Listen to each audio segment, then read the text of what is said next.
Thanks for being here. Y'all are a loyal following. So we're going to pick up and continue where we left off. But first, I want to show you this picture. That's my son-in-law. He's married to our daughter who lives in Missoula, Montana. He's always been a runner, and he's gotten into these ultra marathons where he runs 100 miles at a pop.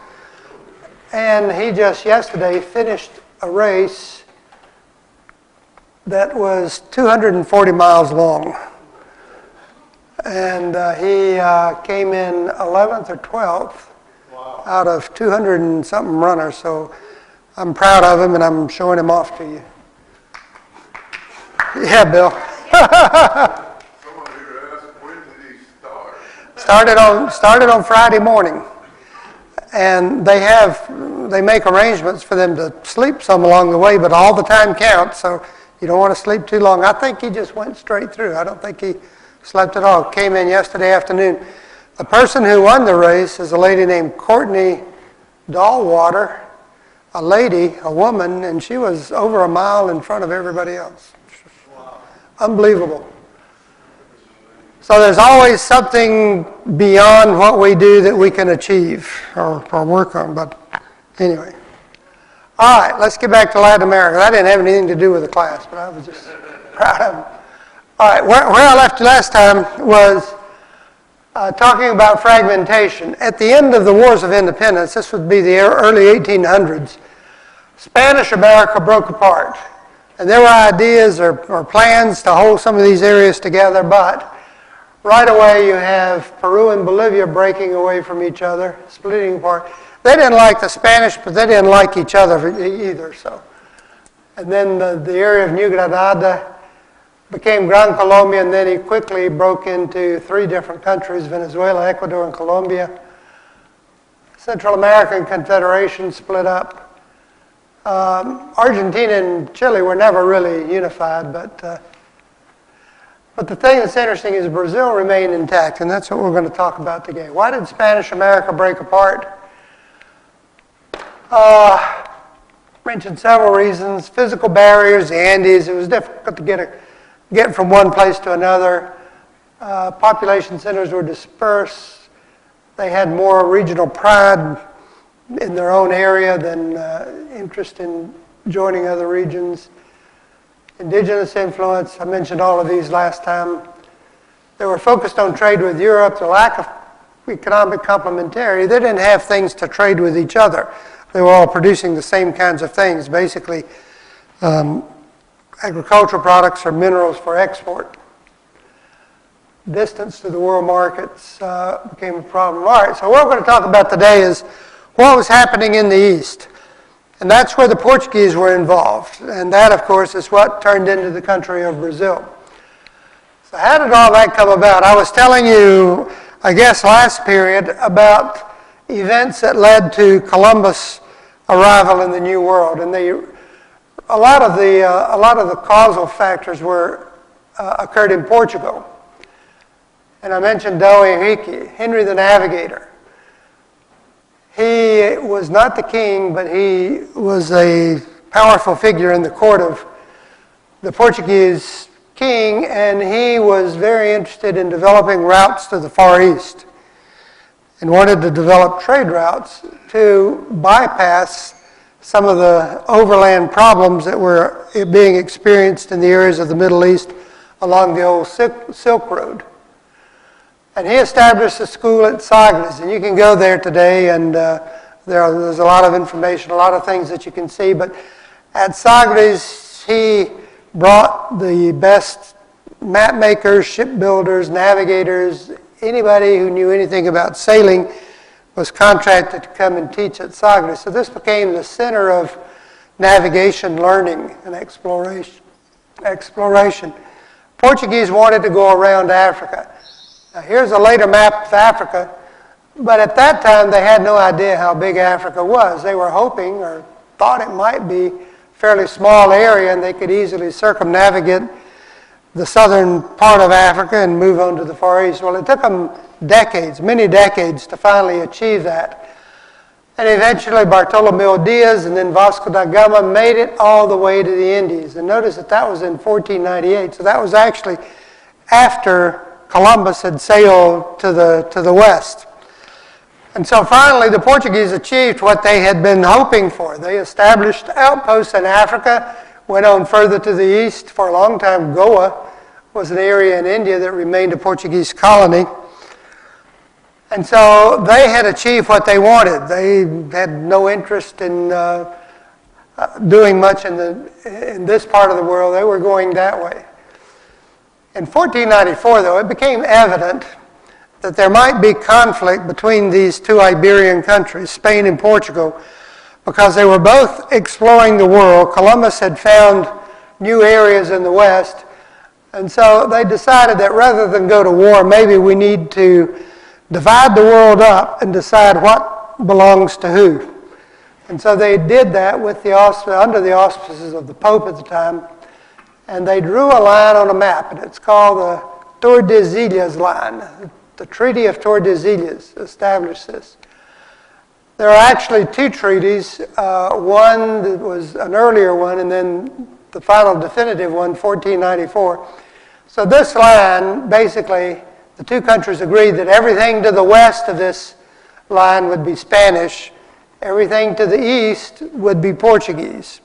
So they just carved up the world, not concerned very much with any other major powers, and decided that that's the world that we would know. And so basically this is what the world would look like.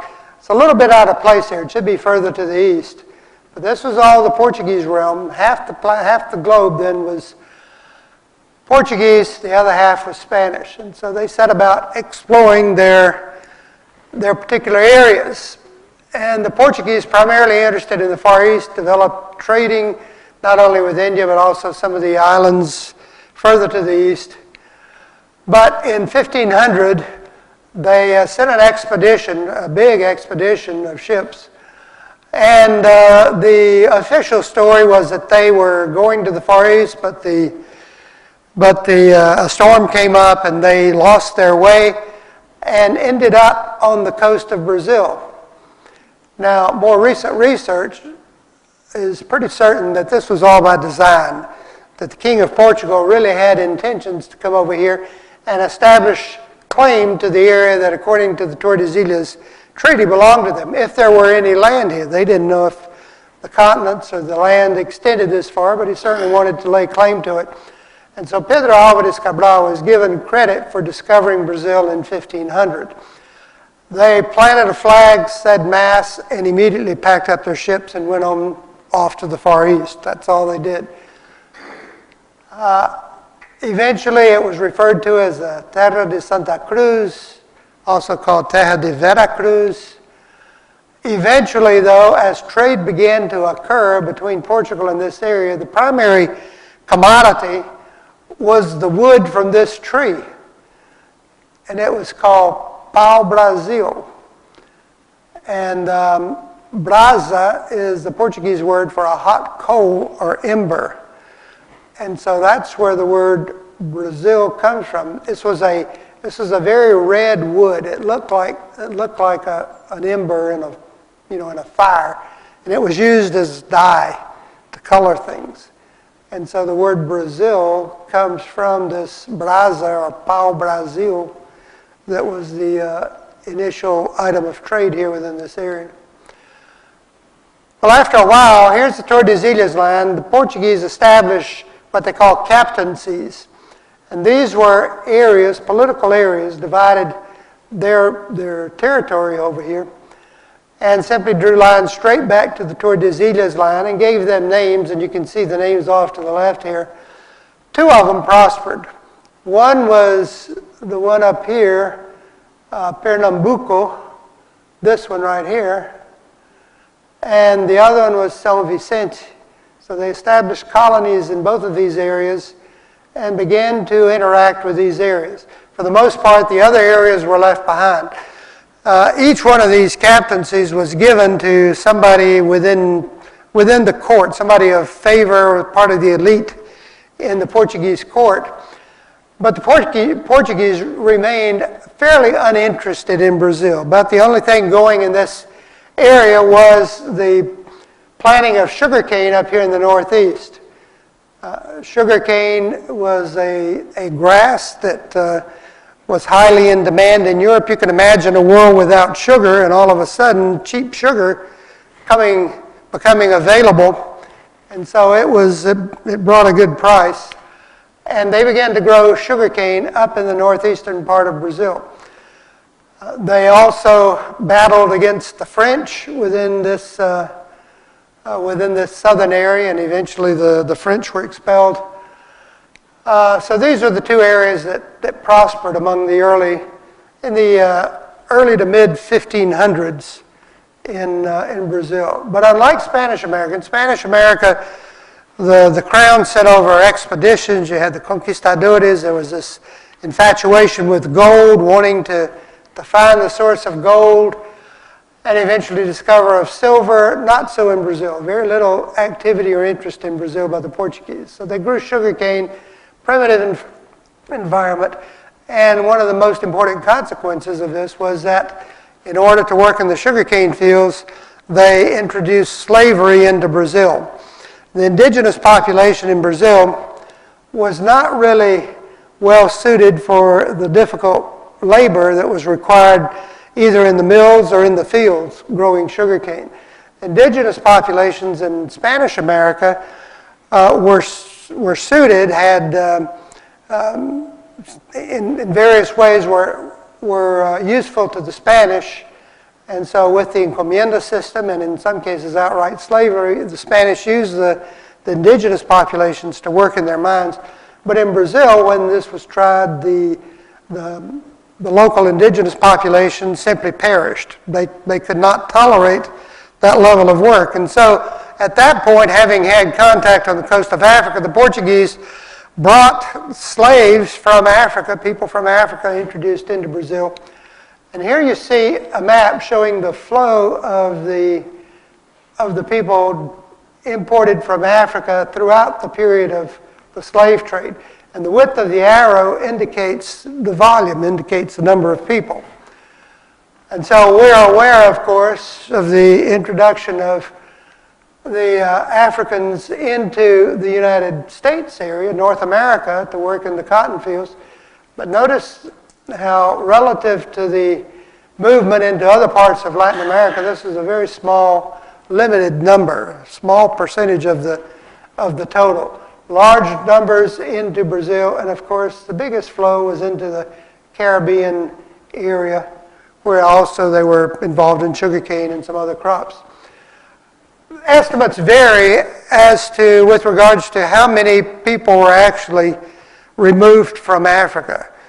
And in my opinion, the most reliable figures seem to be on the order of about 30 million people actually removed during this whole slave trade. And at least half and perhaps two-thirds of them perished in transit aboard the ships. And so that gives you some idea of the conditions aboard the ships, just awful living conditions for these people. And there's a whole history of how this happened in Africa, one tribal group against another, and anyway. But that then became a very important factor in the settlement and the establishment of Eastern civilization within Brazil in this area. Also of note during this time was the invasion by the Dutch. The Dutch were prominent traders during this time. The Dutch East India Company, they had a significant merchant marine. They were also militarily strong. And their most important advantage was that they had a lot of capital. They were financiers. So you have their establishment in northeast Brazil, in many cases as financiers for the plantations that had been established by the Portuguese. And eventually the Dutch, to protect their interest, invaded this area and actually controlled northeast Brazil from 1630 to 1654, when at one point then both the Brazilians and the Portuguese managed to expel them. So that had a significant influence on the history of northeastern Brazil. Sonny, Yes. prior to the one that one, could you use your laser and show where the line of demarcation is? I'm trying to figure out the identification of the Portuguese more with slaving than the Spanish. That's right. Okay, well, here's the line. And the fact that the Spanish areas are more influenced by the indigenous population, Brazil by the African influence, has to do more with the suitability of the indigenous populations. Their, not that they were willing, but their adaptation to the hard labor that was being required by the Spanish, in contrast to what was happening in Brazil. Populations, native populations in Brazil, simply didn't do very well, got sick and perished readily. And so the Portuguese, in order to not only to have them work in the plantation agriculture, but also later with the mining activity, they required a lot of labor. And so that was the only source that they had, or the major source. Okay. So as time went by, the focus of activity in Brazil, which had originally been up here in this northeast area with the sugarcane cultivation, now I'm identifying the northeast. We're really talking about a 50-mile strip of land right along the coast. The interior of the northeast is very dry, not really suitable for much of anything other than raising cattle. And so we're talking about a wet zone called Zona da Mata right along the coast that was being developed with sugarcane plantations. But the other area of interest that began to become important within Brazil was down in the southeast, and really focused on the city of São Paulo in the immediate vicinity down here. So what was happening down here? Well, in the city of São Paulo was actually founded as a Jesuit mission in 1554 by two priests, Manuel da Nóbrega and José de Anchieta. They established catechisms and conversion of the Indians, and set up then a mission here for the indigenous populations. Well, fairly quickly this became a center of activity within Brazil. Here you see Anchieta, again commemorating the establishment of the city of São Paulo. And it became important because it began to be a source for what were referred to as bandeiras. If you go to Brazil and are familiar with that area, one of the folk types, one of the folk, we have our cowboys, they have their bandeirantes. And these were explorers that would set off from the coast, primarily from the city of São Paulo, but also from other areas, and they would move into the interior of the territory, exploring and simply traveling. Large groups of people. They've been in some cases compared to our movement with the covered wagons out west, the settlement of the West. They were a little bit different, though. Although they were large groups, include men, women, and children, animals. They would move fairly slowly. They traveled in canoes, and so there's still some boats left that they used. They were explorers, and they were named bandeirantes because the word bandeira, the first part here, means flag. And they carried a flag or a standard as they would move through the interior. And they were semi-military expeditions, not sanctioned military, but they operated in that fashion. Moved fairly slowly. They would stop periodically and practice subsistence cultivation, replenish their food supplies. They were hunting, of course. And they moved through the interior of Brazil. They would roam about, these bandeiras, and they would be gone sometimes for 20 years or more. And eventually, most of them made it back to the coast, the point of departure. So they were not actually resettlement expeditions in the sense of our people going west. They always had the ambition or the hope of coming back to the point of departure because they were not interested in establishing new homelands. What they wanted to do was to find something of value. They were economic expeditions. They were looking for two things, or three things, I guess: precious minerals or gems, and also looking for indigenous populations that might easily be subject to enslavement. They were still anxious to try to find sources of labor for the various economic activities in Brazil, sugarcane growing and other things. And so they were looking for anything of value of that sort. And so they roamed about through the interior. Here's an old, this is at the town of Tietê in the state of São Paulo. Here's an old wooden canoe that was among the ones that they used. Many of the rivers in southeast Brazil flow toward the interior, and so this was advantageous to these groups who traveled sometimes in boats.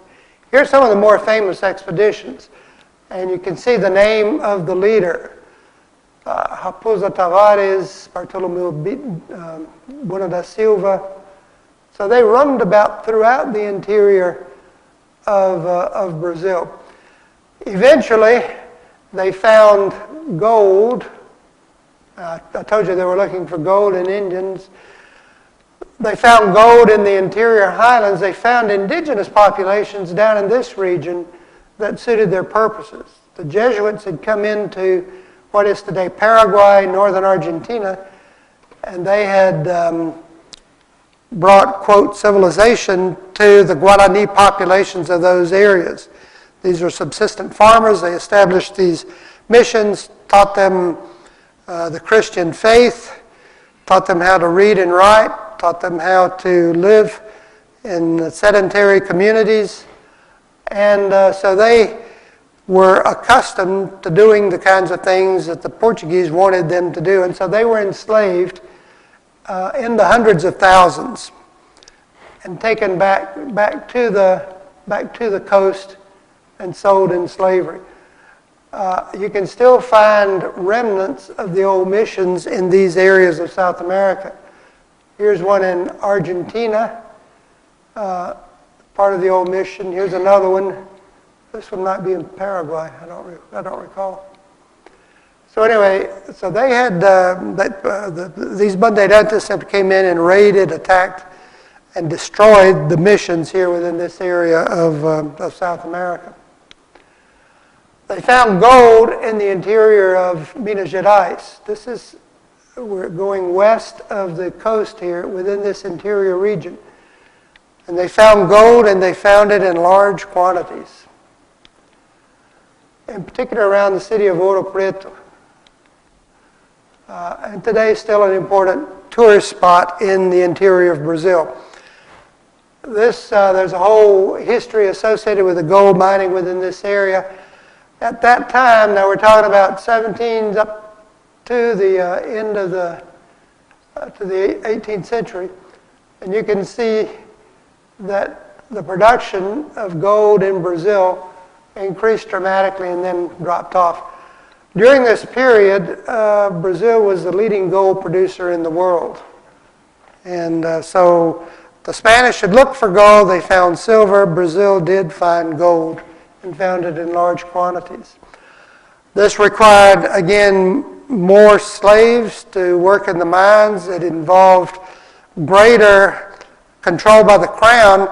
Up until this time, in Spanish America, the king had been very interested in maintaining absolute control over the mining areas in Spanish America. So you couldn't come and go in Spanish American areas without traveling with the fleet. They had patrols, they had soldiers that watched what was coming and going out of the mining area. Spanish America, you did have smuggling, but it was they made every effort to restrict it. Up until the gold period in Brazil, the crown of Portugal, the king of Portugal, had very limited interest in Brazil. It was there, you had some folks growing sugarcane, but there was limited concern about who was coming and going within Brazil. All of this changed, though, with the discovery of gold. The king, in both cases, got 1/5 of everything produced, both in Spanish America and Portuguese America. So it was very much in the crown's interest to maintain control, prevent smuggling, and safeguard these areas. This is a folk hero in Brazil. He's known as Tiradentes. I mentioned him the other day. Joaquim José da Silva Xavier. He was a dentist arrested because he was the first to foment revolution or revolt within Portuguese America. He wanted to see Brazil independent.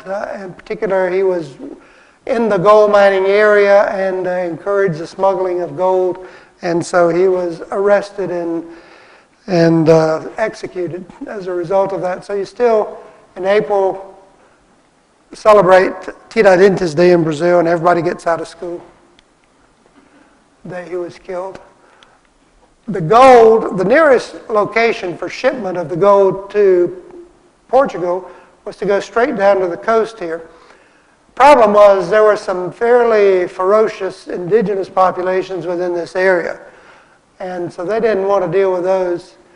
And so the actual export of gold traveled on the back of mules down to the small town of Rio de Janeiro that was actually founded by the French, which means River of January. It was discovered in January, and from there then the gold was shipped back to Europe. So beginning at that time, Rio de Janeiro, this town begins to become prominent, begins to become important and grow because of the export of gold.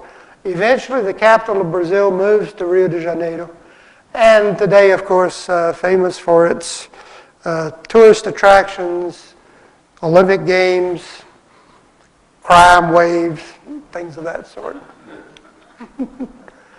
The king of Portugal at that time was John IV. And in Europe, there were all kinds of problems, havoc, Napoleon creating disturbances. John actually packed up his court in 1808 and moved to Brazil. So from a backwater area in the Portuguese Empire, Brazil now becomes the center. It's where the king is. It becomes the focus of the Portuguese realm. And he moves his whole court there. At some point he decides to go back to Europe. This is after Napoleon's defeated. And at that point he leaves his son, Dom Pedro.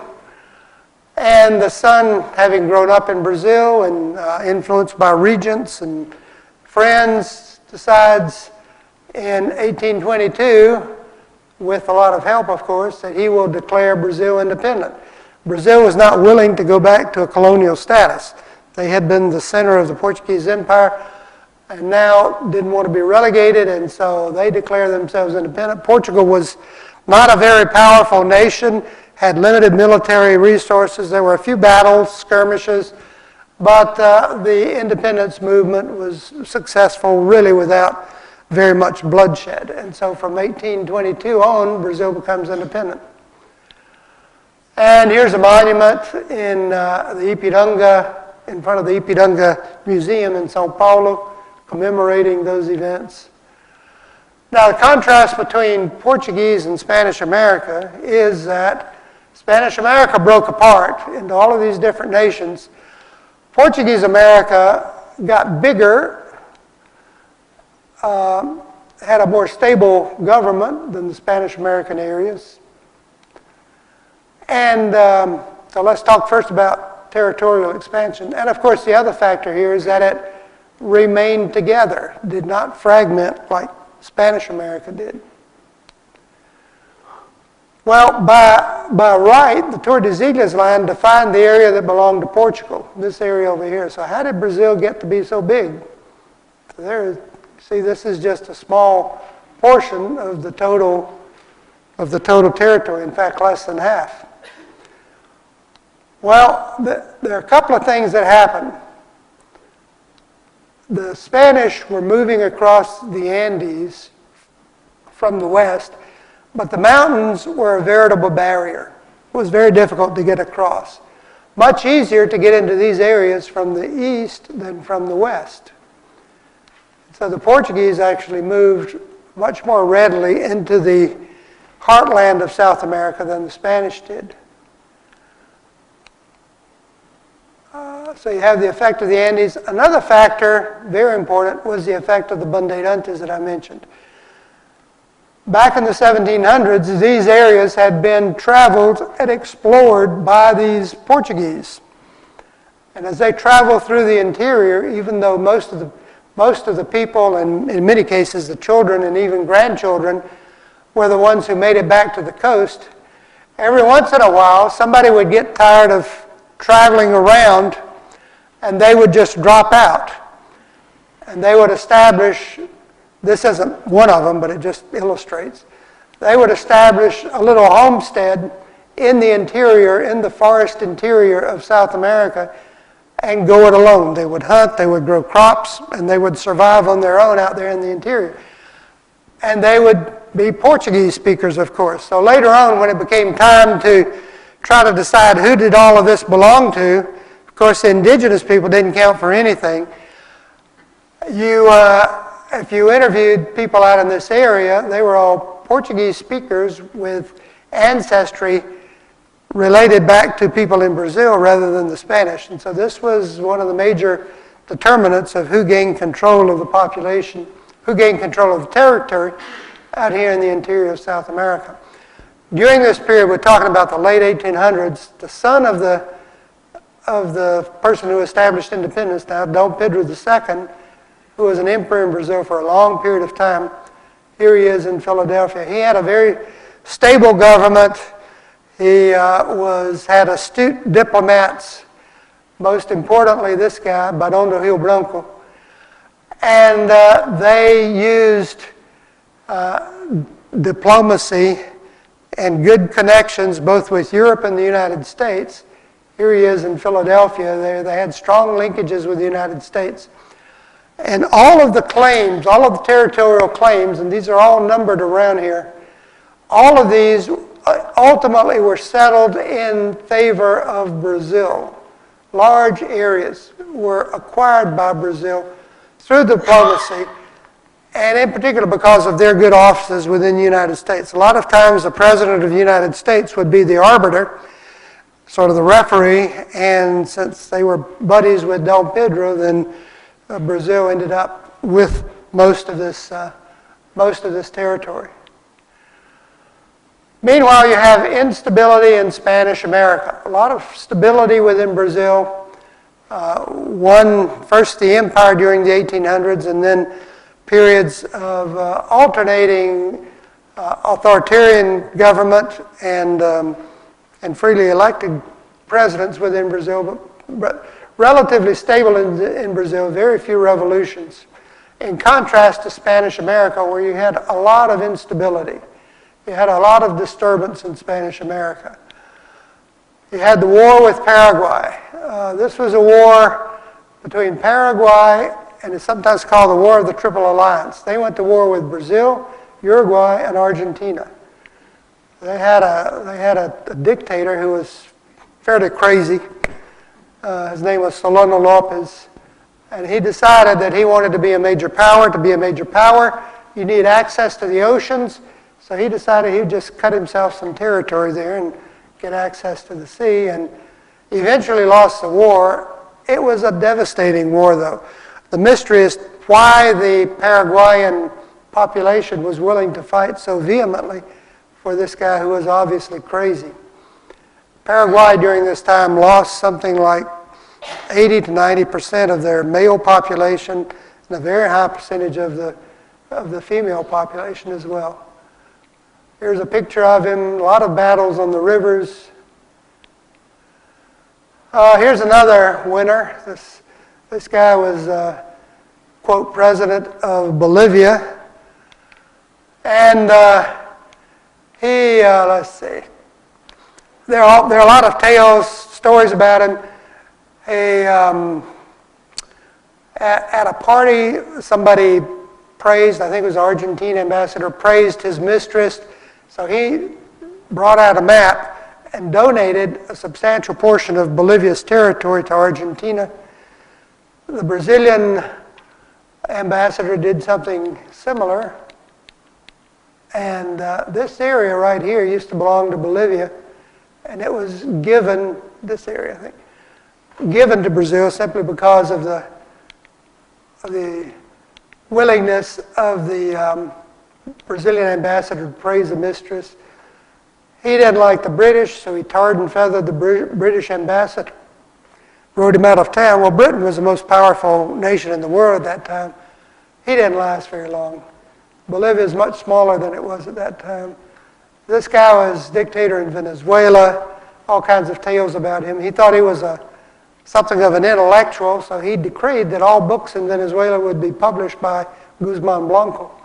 So if you go to the library and look for books at that time, they all authored by him. Of course, that's continued with other dictators in Peru, in Argentina, and of course more recently in Venezuela. Other wars, the War of the Pacific, there was conflict over nitrate deposits in the Atacama Desert between Peru and Chile. So they fought a war, and in the process, Bolivia lost its coastline as a result of that one. Another devastating war, and these wars killed large numbers of people. This one killed hundreds of thousands. Bolivia and Paraguay went to war over this area. It's called the Chaco region right here. Initially, all this dark green area belonged to Bolivia, but they lost it to Paraguay. They were fighting because there were rumors of oil. Just rumors. There is no oil out there. It's a wasteland. You can't grow anything, no resources, and yet they went to war. Large numbers of people lost their life. And then you go to the Japanese, who negotiated for us and eventually set us free.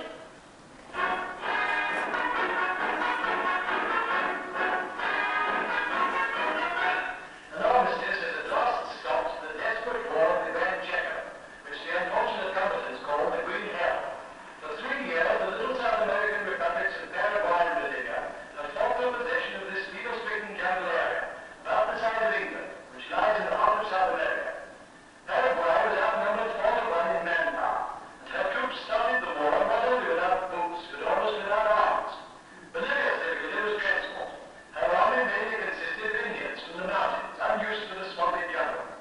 Here was a general in council with his officers. The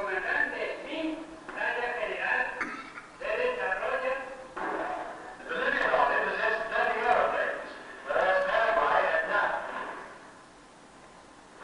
The generating machine guns could do little but far damage into the already impenetrable jungle.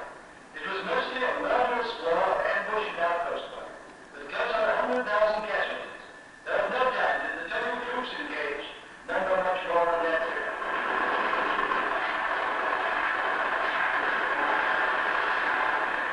Despair of us wounded, the generally fatal torture of transport on muleback over the rough tracks.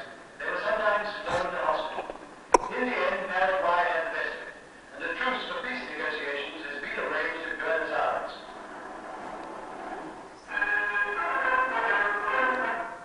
Okay. And of course, conflict has continued in South America, Latin America. Problems in Colombia, most of those have been resolved as of late. Sendero Luminoso in Peru, and of course, turmoil in Venezuela today.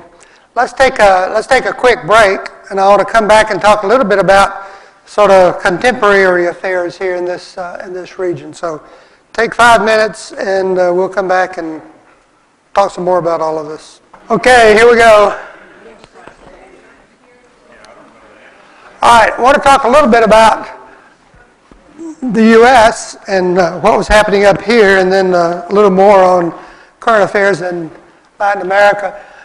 Of course, like this, obviously, we don't have a lot of time to get into all of the ins and outs of the history of our relationship with Latin America. Some of the highlights, of course, Mexican-American War, the Battle of the Alamo. One of the things to be aware of is that we have acquired a lot of territory from Spain as time has gone by. Of course, the Louisiana Purchase, we got it from France, but France had just recently acquired it from Spain, so that was in 1803. There were border settlements or arrangements up along the Canadian border in 1818. Florida and areas along the Gulf Coast. 1819 came our way. Of course, with the defeat of the Mexicans, we acquired Texas, neighboring areas. That came from Britain, and established ourselves out west. Gadsden Purchase in 1853, and then Alaska 1867, Hawaii, Puerto Rico in 1898. So as time has gone by, we have amassed a substantial amount of territory, and much of it coming from what at one time was Spanish America. Obviously, Spain didn't have the resources to maintain control over these areas, and with settlement and population coming from the eastern part of the United States, then all of that has come our way. During the early part of the 19th century, you have the writing of the Monroe Doctrine, and this was a time when we saw ourselves as, quote, protectors, others would say imperialists, dominating areas in Latin America. Basically, we told the European nations that this was our sphere of influence, our sphere of interest, and that they needed to stay away. So this, depending on your point of view, is viewed as something beneficial or negative. There was the war with Spain, Teddy Roosevelt, his Rough Riders in Cuba. Puerto Rico, of course, was acquired during that time, and devastated by the recent hurricane. Panama Canal was another important episode during this period, or in the early 20th century. Built the canal after the French had failed, and it was opened in 1914 or 15. I'll say more about the Panama Canal maybe next time. I always like that, a man, a plan, a canal, Panama. And if you read it, it's a palindrome. In other words, you can read it from front to back or back to front and it reads the same thing. There's Teddy Roosevelt, who had imperialistic ambitions on one of the big excavators, these big Bucyrus excavators that were built specifically to dig the canal. We've been in and out of Haiti often. Our interest involved here. In fact, in this whole Caribbean region, we have intervened frequently, military and, of course, otherwise. 4 times, these are major interventions, 4 times in the Dominican Republic, 4 times in Nicaragua, 7 times in Panama, 8 times in Honduras. All of these interventions have to do with our concern about security and the strategic significance of the Caribbean Sea for our national interest. We have concerns about protecting the passage through the Panama Canal, and this going back into the early part and middle of the 20th century. Those concerns are not quite as significant today because the Panama Canal is not of the same military significance that it was at one time. We have 2 navies, 1 in each ocean, and our big ships are not able, in any event, a lot of them not able to transit the canal, although they've expanded the canal more recently. More recently, of course, involve concerns about our relationship with Cuba, Fidel Castro, the whole overthrow of Batista. Last year, President Obama goes down and reestablishes relationships with Cuba. Don't know where all of that's going with the current administration and the attack on our eardrums that some say have come from them. There was the episode of Salvador Allende's overthrow in Chile, supposedly instigated by the CIA. Never been exactly proven. Fact is, though, he was put out of office, either murdered or committed suicide. Again, depending on who you believe. And so that's been part of our history. Also part of our history, though, are positive events such as the Good Neighbor Policy by FDR, the Peace Corps, where thousands of people, young Americans, have gone out and provided assistance of various sorts to local populations and created a lot of goodwill toward the United States. So the United States has intervened and been involved in Latin America in many ways, a lot of times to safeguard our strategic interests and also for other reasons. Once known for economic and political turmoil, the majority of nations in Latin America are now constitutional democracies. Shifting away from revolutionary leftist economic policies, Latin Americans are combining left-leaning social agendas with more pragmatic governance. Many also want to forge new relationships with the U.S. and China. Latin America, next on Great Decisions.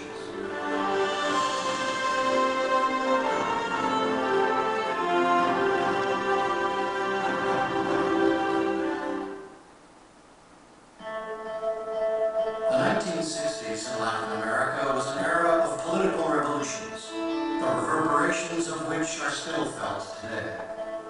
Latin America was really defined in the 1960s by the Cuban Revolution. There was a greater push for independence, sovereignty, autonomy from the United States.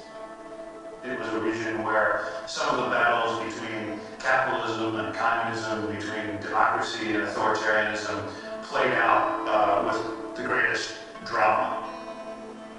It was an era of military coups everywhere from Central America down through Brazil and Argentina. There were movements not just in Latin America, but in other parts of the world in the 60s and 70s to bring more left progressive governments into power. And in reaction to that, military dictatorships took hold in much of the southern cone in Brazil. Inspired and at times supported by Cuba, a half-dozen nations saw political revolutions in the 1960s alone. This is a time of communism versus anti-communism, and we saw a wave of military dictatorships come in defense of democracy, but undermining and in fact removing democracy in this fight against communism. The United States supported many of these dictatorships. It really was the precedent of anti-communism that took over U.S. foreign policy for the region. In 1959, with the advent of Fidel Castro, the rules of the game changed because the Soviet Union did become a supporter and an active participant in our hemisphere. You can find a lot of very wealthy people who appreciated the role that the United States played during that period. There are a lot of others on the left, and younger people, and also poorer people, that resented that the United States was very much paternalistic, a bully in some cases, and really treated these as almost colonies of the United States. In Argentina, the political violence of the 1970s would leave a lasting scar. By the mid-1970s, Argentina had been in trouble for a while. Finally, in 1976, the military essentially said, we're going to put an end to this, and they led a very dramatic coup. They killed anywhere between 10,000 and 30,000 suspected leftists, including many people who really had no involvement with the left. These people were drugged, kidnapped, thrown out of helicopters, tortured, some of the worst things in Latin America's recent history. Three more revolutions, Nicaragua, El Salvador, and Brazil, shook the region. That's what we saw in Central America. All these civil wars and revolutions break out. You have at that time military juntas, especially in the Southern Cone and many other places. And President Carter did not pull any punches in calling a spade and denouncing human rights violations, which led a number of governments to sort of back away a little bit from the United States at that time. It's taken decades and decades for the U.S. to attempt to distance itself from that really bad period of our history. Because we were seen not as the people on the side of democracy and democratic reform, but people on the side of maintaining the status quo, if it was advantageous to the United States. 80s and the 90s, we saw a blossoming of democracy, the end of military dictatorships throughout the region. It had a political dimension and this anti-communist dimension, but it had an economic dimension and a frustration of the upper classes, the middle classes with economic decline. The early 2000s brought a number of left-leaning governments to power. There was a sort of cycle that Latin America went through in the 1990s, the Washington Consensus, market-oriented, pro-free trade, foreign investment, but that did not produce the results that were expected, and a lot of people were looking for alternatives. They created sort of a dissatisfaction with more free market, more conservative ideological principles. At the same time, this lack of success with the prescriptions of the time opened the door for populists to step in.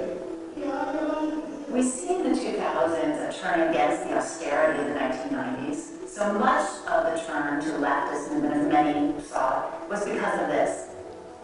And this wave of often leftist leaders also benefited from a big commodity boom, one of the biggest in decades. So the Chavezes, the Lulas, all had money to spend on their populations, particularly as oil hit $100 plus a barrel, and other commodities boomed as well with China's rise.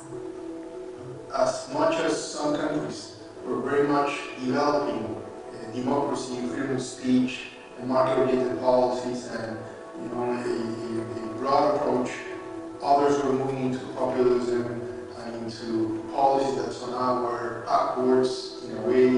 The consequences are evident now. Unprecedented economic growth in the early 2000s buoyed these governments. The biggest win was what started happening with commodity prices, which were largely the result of the big appetite from Asian countries, especially from China, for both food and mineral commodities. And this was perhaps one of the best decades Latin America has had in its history books. It was partly commodities demand from China, but I think sometimes that gets over-exaggerated a bit. I think it was also a product of good policy. I think it was a product of some of the changes that were made starting in the mid-1990s, also going into the 2000s. The price of oil when Hugo Chavez took power in 1998 was less than $10. It eventually reached, I think in 2005, 2006, $140. That's a tremendous bonanza. Chile was growing, Peru was growing, Venezuela was growing. Leftist governments, but then you had Ecuador, also oil dependent. Leftist government, Rafael Correa was growing. Evo Morales in Bolivia, who was elected in 2005, came in 2006, also country started to grow. You had about 50 million people who came out of poverty and into the middle class as a result not only of the commodities boom, but also of the smart financial policies. As you moved into the mid-2000s, what you really saw was the idea that you should have growth and social inclusion all at the same time. And I think that is something that has been a broad-based cry. You've got to have growth with social inclusion. And that is something which is universal across Latin America.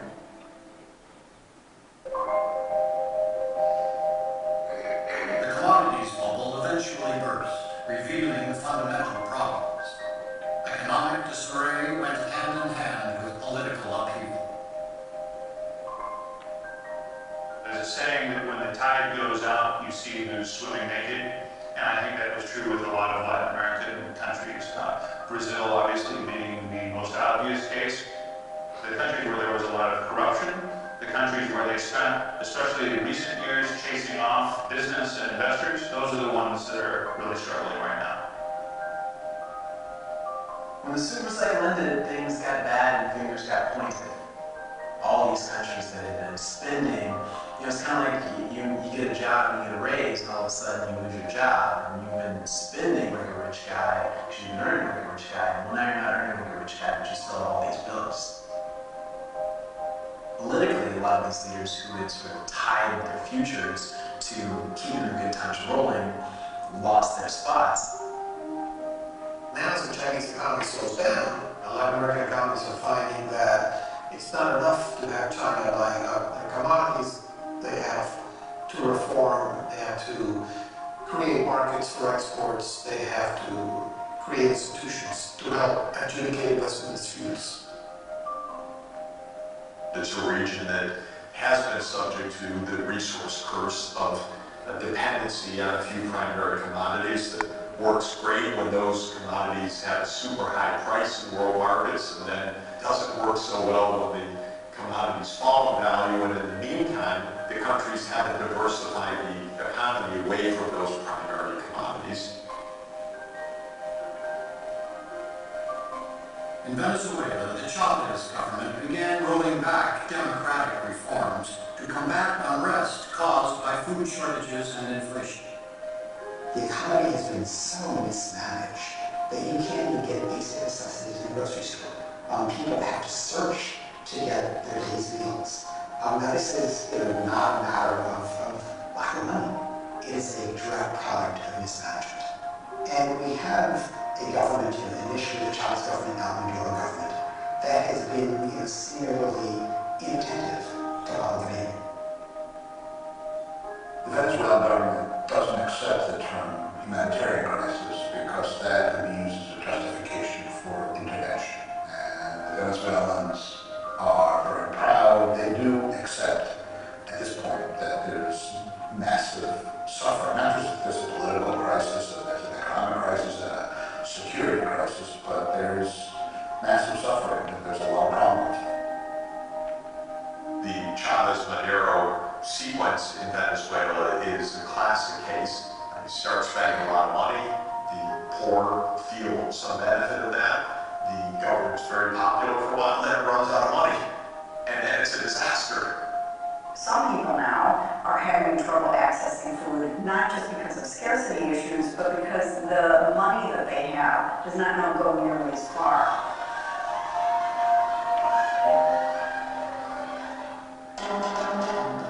In Argentina, too, poor economic policies and corruption have led to demands for more responsible government. Cristina Fernandez de Kirchner and her husband before, Nestor Kirchner, really in their 12 years of rule in Argentina, fundamentally changed the economy there. They intervened in many ways, both big and small. Under the Kirchners, there was a total distrust of international economic institutions. It was a populist government, economic policies. Some described them as coming out of the Soviet economic planning model of the 1950s. So President Macri has brought Argentina back into an economic policy that's consistent with the world economy, seeking out international investments, trying to lower subsidies that the Kirchners had applied en masse. President Macri has essentially come into office and tried to integrate Argentina back into the world. Argentina had become a bit of, at least financially, an outlaw state. He's trying to create a more pro-business climate that can basically get the economy growing in a more balanced fashion again. In Brazil, former President Luiz Inácio Lula da Silva's hand-picked successor, Dilma Rousseff, has been impeached for attempting to hide troubling economic news. Brazil was run by the Workers' Party for 14 years, and at the beginning under President Luiz Inácio Lula da Silva, Brazil really made historic progress against poverty. They brought some 35 to 40 million people out of poverty in the middle class. That's about 20% of the population. Unfortunately, there were some bad policies. There was quite a bit of systemic by the early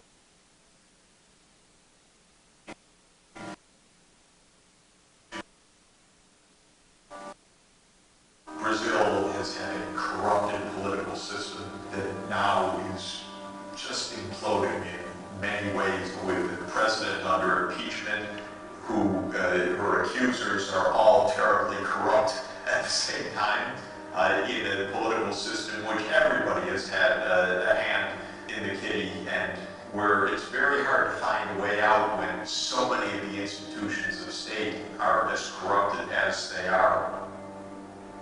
Brazil thought that it was going to become a middle-class country by, say, 2020. And then, of course, it all came unglued, and unemployment spiked to near 10%.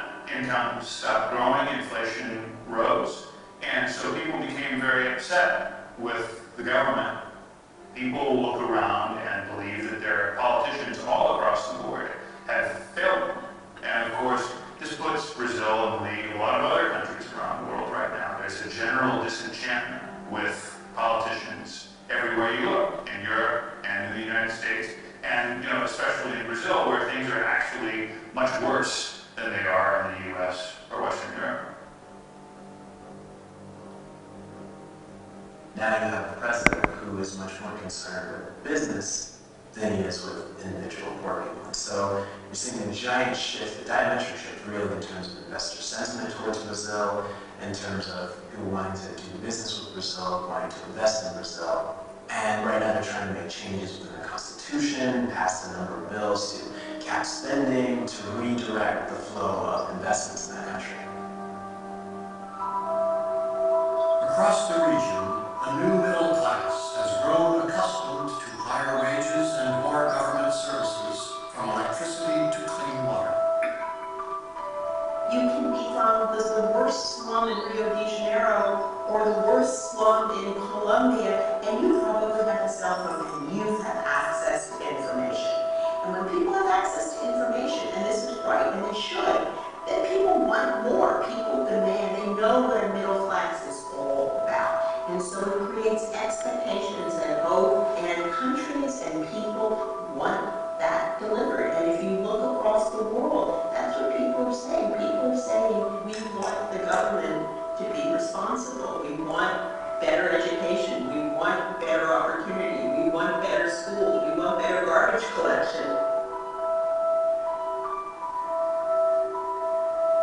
With the growth and the social spending, the rise of the middle class now is larger than the reckon the poor population. So there was a significant social transformation that was, very positive.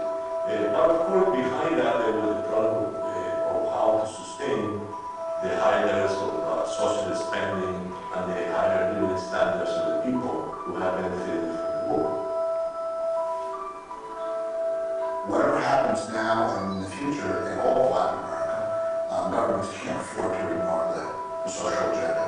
It's just simply not sustainable. And we're seeing that now in countries like Argentina, with a government that's more conservative, leaning to the right, a businessman, Mauricio Macri's president, but he can't afford to roll back all the social programs and policies of his predecessors because simply people would not accept that.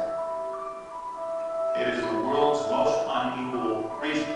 And so I think a degree of leftism under democracy, this idea of redistribution of wealth, will always be present, whether in practice or officially by name, because you have a very, very poor, disenfranchised majority in most of these countries that wants a bigger piece of the puzzle and is going to vote for leaders who are going to help make that happen.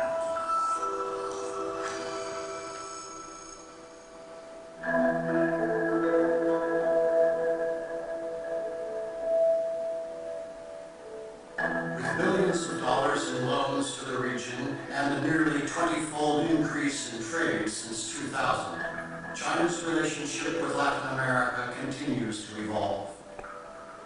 China is still figuring out exactly what it wants from Latin America.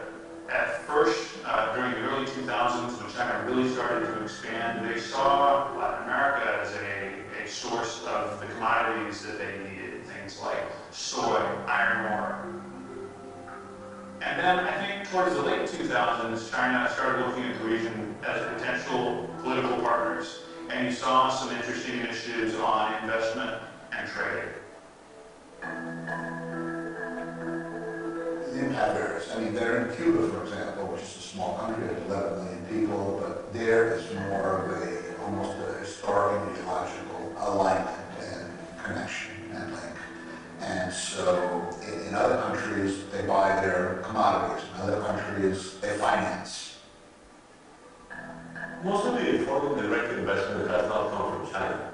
It has come from, to start start with the U.S. has been a major investor, but the big move and the unexpected move was Spain. Spanish investment in Latin America became, for some years, the largest of all.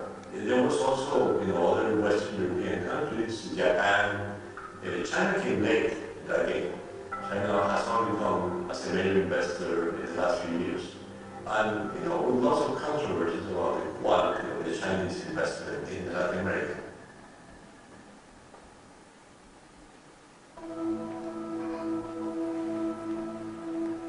Washington responded positively to the shift away from the left in parts of Latin America. Washington is generally happy about recent political developments in Latin America. I think that they see a lot of governments who are more natural partners. But I think the U.S. government is also quite rightly waiting in some respects to see if this trend holds. What we are seeing is, in my view, a maturing of relations between the U.S. and Latin American governments.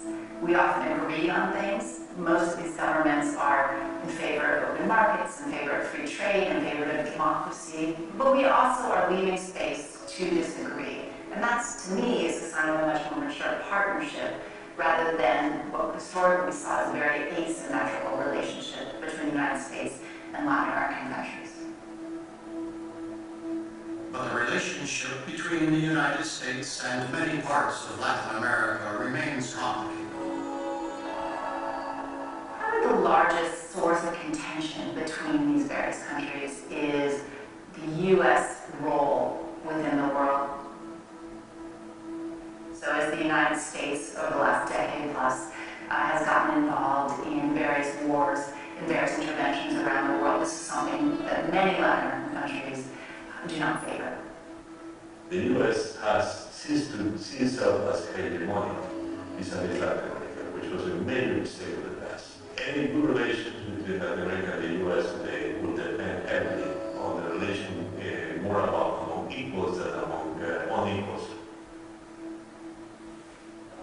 This is a region where the majority of people in these countries are no longer poor. The biggest plurality, the biggest sector is a middle class now. And it's a very different place than it was back 30 or 40 years ago. And that, I think, at times is a fundamental misperception as the United States thinks about policy, thinks about relations with its neighbors.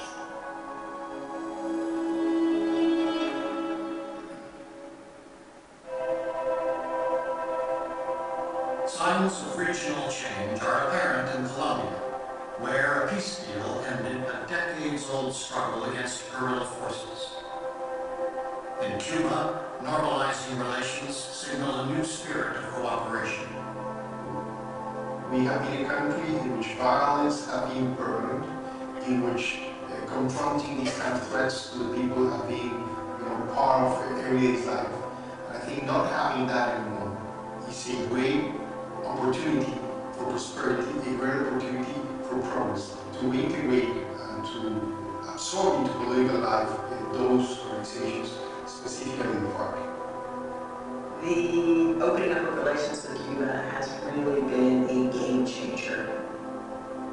Cuba was able to portray itself as David to our Goliath, as being unfairly singled out in their view. You have seen President Obama nibble away at the embargo by opening up areas for travel. You're seeing more travel from Americans and others to Cuba. Latin America appears to be entering a new era, one marked not by revolution, but transformation.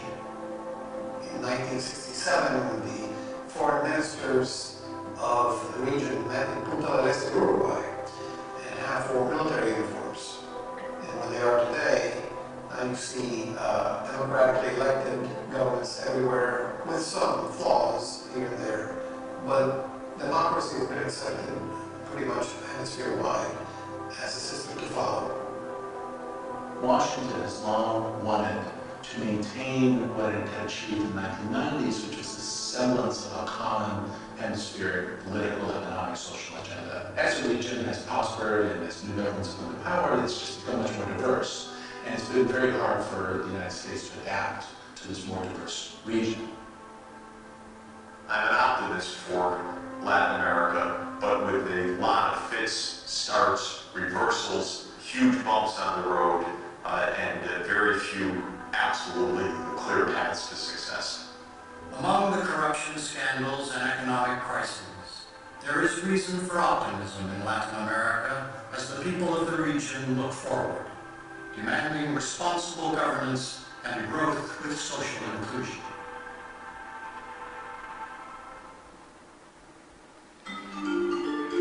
Great Decisions is produced by the Foreign Policy Association.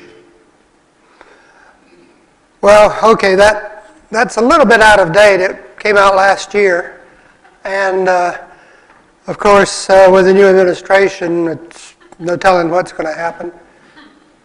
His inauguration. And here's another element. We're going to build a big wall down there. So we'll see how all of that turns out. Just a comment or two about a couple of those countries, and we'll talk more about them as we get into looking at the various regions. Venezuela is really in sad shape. They've gone through a lot of difficulties. The people continue to suffer. Brazil has, and of course I have a certain prejudice to bias. I think there's some silver linings in the problems that Brazil has experienced, and in the past with the corruption and the political turmoil, you would have seen the military intervene and establish some sort of authoritarian regime. That hasn't happened. They are using the courts and going through the judicial system and piece by piece trying to ferret out corruption. And I see that as a positive, even though a lot of people have gone to prison. Okay, we're going to start next time coming back, maybe looking at more geographical aspects of this region, pick up on some of these political comments as we go from one country to another. But we'll focus on Middle America next time and then see how far we get and go beyond that. So that's all I have for today. Do you have questions or comments?